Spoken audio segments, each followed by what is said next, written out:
I was living in Notting Hill. I was living with the mother of my first son.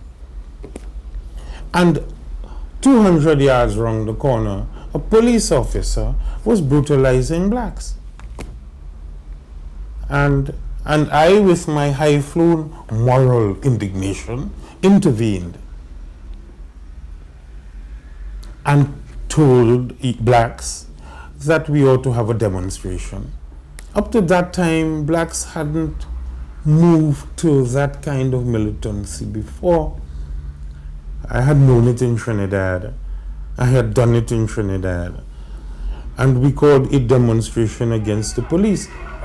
Nobody had done it on that scale before. The police were ultimately surprised that blacks would come on a demonstration. In all the intelligence of MI5 and MI6 and the Special Branch and political police, they could not find out that such a thing could come on the agenda. More than that, a lot of us in the black community did not believe we could fight either. But the police, in their relations with blacks every day, had prepared blacks to revolt. And we called the demonstration to express politically what was at large socially. And there was some fighting, nothing more than ordinary. And the government of the day extracted from that group 9 of us, sent them to the Old Bailey, and we fought the state in a political trial. The Mangrove 9 came in 71, and it was really an attempt to put on trial the leadership of the Black Panther movement, which was one of the largest mass movements of black youth that there's ever been in this country. And what we were trying to do in that case was to take into court the resistance which the movement had been conducting out on the streets. My solicitor told me I must plead guilty. And he had a pile of papers on his desk which were mine, all of which the police said and they wrote down.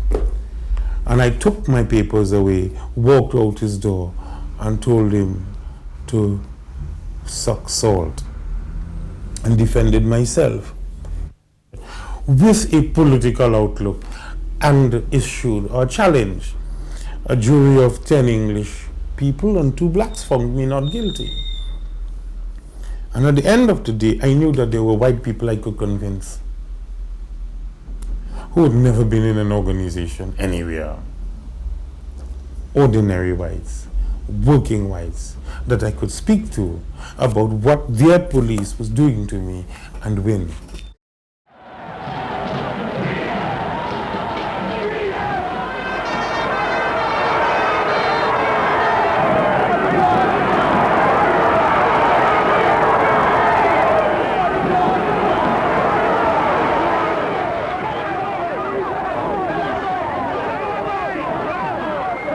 In 1981, young blacks exploded from in every black community of this country and burned the place down with a ferocity of violence that I haven't seen before or since.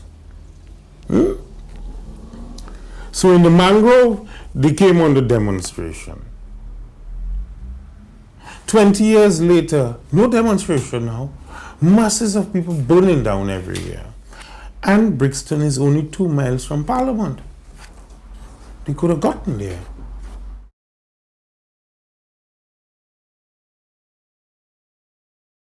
What has happened now as I look around, a series of half-schooled activists running around being part of the problem. Bush don't know, they don't know. So they bring Al Sharpton from the United States, who doesn't know? Nobody knows where we're going. Nobody could speak to anybody. I have never been to, I get reports about meetings all over. in this country in the last year, nobody has come and said that anybody has said anything that they didn't hear before. And everything has changed, sir. So where before up to the Mangrove and thereafter the slogan was, come what may, we're here to stay. Now there is an ease of presence.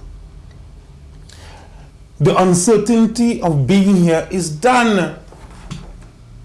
And all political formations which lived in that uncertainty had now to reassess their position. We are here to stay. If you go around a demonstration and people say, come what may, we're here to stay, people look at them and say, what are you talking about? That's sealed. Mrs. Thatcher did that upon our revolt. So now we are part of England. We are part of Europe. East and West.